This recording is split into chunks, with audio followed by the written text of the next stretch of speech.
Here we go again, back to your MTV Raps with Grand Wizard Theodore, the creator of Scratch. I saw you were said we consider. Tell us about. Cedric and Cedar is a brand that we came up with. Let me see, Cool Herc, Africa Bambata, Sha Rock, Busy Bee, Melly Mel, Grandmaster Cass, myself, Grand Wizard Theodore, Cool DJ AJ, which is the former DJ for Curtis Blow. We came out with a brand so that people can educate people. It's not just another clothing line like a Nietzsche or Sean John or Rockaway or something like that. When you buy Cedric and Cedar, you're actually learning something about the hip hop culture. It's just not just we are rappers and we just like want to put out a clothing line. When you go on the line for Cedric and Cedar, it tells you about Cool Herc, which is the father of hip hop, and it tells you where he did his first block party at, which was Sedgwick Avenue, and the park is on Sedgwick Avenue and it's called Cedar Park and stuff like that. So that's where the first block party was done in New York. So when you buy Sedgwick and Cedar, it's owned it's owned by the pioneers. It's not like it's owned by Nike or Reebok or anything like that. It's we the hip hop pioneers. We own Cedric and Cedar ourselves. And when you buy Cedric and Cedar, you actually learn about the early days of hip hop. What do you think competition like, let's just say, Technics, DMC, and ITF? What do you think about it? I think they're good because see turntables and mixers and a lot of stuff costs a lot of money, and some DJs can't buy this stuff. So entering a DJ contest is good because if you come in second place, you might win a mixer. If you come in third place, you might win a turntable. Or if you come in first place, you might win two turntables and a mixer. You don't have to buy anything. You might win a pair of earphones or you might win some needles or something like that. So I think the DJ contests are good for people to showcase their skills and win some of the turntables and stuff that's really hard to buy because it's expensive, man. It's expensive everywhere, even in New York. Everywhere that the stuff is expensive and some people can't afford it. So I think it's good. I mean, some people, some hip hop DJs are just starting off. They might be 17, 18 years old. They still living home with their mother and their father, and their mother and their father is the one that's paying all the bills. So if you do a hip hop party and you come back with $22, then hey, it's nothing because your bills are still paid and stuff like that. And then when you get up in age like me. I have two cars, I have two houses, so I have to pay my mortgage here. I got to pay my mortgage here. I got to pay my telephone bill. I got to pay for, you got to pay for all this stuff, man. So things change when you become a parent and being a DJ. It's hard, man. It's really hard.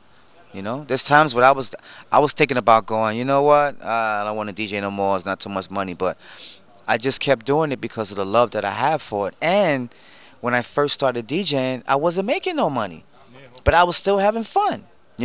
So if I'm at a point where I'm not making no money, then I started out not making no money. My rent is still paid. I'm still got food.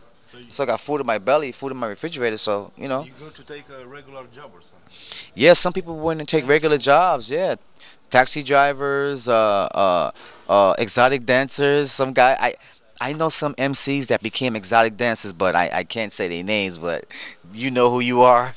Exotic dancers, bus drivers, driving the trains, working in restaurant, working as bartenders. When you have family, you got to do what you got to do, man. Back in the days, did you have a regular job or you just DJ? Yeah, I had a regular job. I was driving a truck for a hardware store where, people that build houses.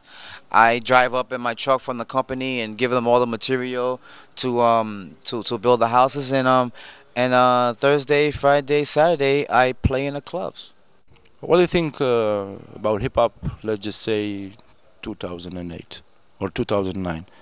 It's really hard to tell how hip hop is going to be in the future, but I know for a fact that the real hip hop is going to always be here. It's going to always be here because Real hip hop was the first to be here.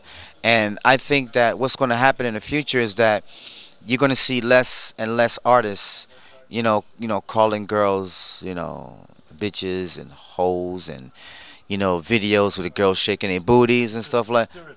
Yeah, yeah, yeah. I think that people are going to start realizing what's the difference and stuff like that. And I think that it's good. All the underground acts are going to be able to come forward and get their voices heard, because that's very important, But some people say you can't have the good without the bad, like the yin yang and stuff like that. You can't have the good without the bad, but I think it's going to always be, the negative hip hop, and it's going to always be the positive hip hop.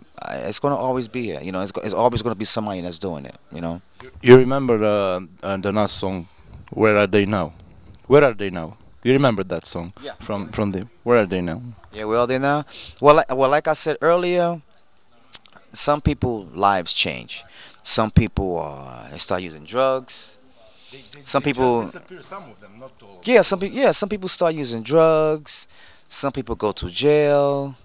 Some people is not here with us no more. It's just so many things. People get to the point where they make a certain amount of money and then they don't want to do it no more. So it's just so many things. Once people get older and older, your life changes. Like in New York, they figure if you're doing hip hop and you're like 25, 26, that you considered old now. It seems like most of the people that's on the radio now in New York is like, 16, 17 years old and stuff like that. You got the Chris Brown coming out. He's only 16, 17 years old. Rihanna, she's what? She's 20 years old and stuff like that. So Rihanna's a product. yeah, yeah. So Period. Just a product. yeah, so I mean, life changes for people. If you're doing this for so long, it just certain things in your life, it just change your life. Sampling is the basics of hip hop, but why is sampling the basic of hip hop? I think that's sampling is one of the bases of hip hop, because if you sample a James Brown record, if you go in the studio, you can't duplicate the James Brown record. So the only thing to do is sample a record. But if you're gonna sample a record, make sure the artist gets some money. Yeah, I mean, if you do an album and somebody likes some of your album, oh man, that's really cool. Turntable Science, man, they guys is really crazy. Yeah, I like this song. I want to sample it. Make sure that you cut Turntable Science a check. So that's good. But don't be sampling all this music and don't give it to the artist, because the artists are struggling too. They trying to make money too. They got families too. So Everybody try to make money. yeah, yeah. I've known artists that took other artists' records, like say you chop up a cameo record. Some artists would chop up a cameo record and use it in a rap record, and the rap record would sell more than the cameo record. So the cameo record probably would just go gold, and then you chop it up and use it in a rap record, it goes triple platinum. Give cameo some money, that's their record. Give them some money. Come on. DJ Premier, it's a king of sampling. What do you think about Premier? Premier has his own sound, and when he samples records, I mean, the artists get paid for it. So he does the right thing when he samples it, but he got his own style, man. I mean, I've known some artists that heard some of Primo samples and they like, wow, this guy's really good. So it's cool, man. I mean, just at the end of the day, don't sample no records, man, unless the artist is going to get their money. Come on. Doesn't make any difference. That's like you letting somebody use your car. Then when they bring your car back, there's no gas in the car. If you're gonna use somebody's car, put some gas back in it. Come on. You know. Your message, Grand Wizard Theodore message to all your MTV Raps fans, watchers right now. This hip hop culture is for everybody. Hip hop doesn't have a color. Hip hop is for everybody. If you're going to get into the hip hop culture, know who Africa Bambaataa is, know who Kool Herc is, know who Grand Wizard Theodore is, know who Sha Rock, the Furious Five, the Fantastic Five. Go look at the Wild Style movie, which is the first hip hop movie that came out. Go look at the movie Scratch, which is the movie for all the DJs, and just learn the history of hip hop from New York City.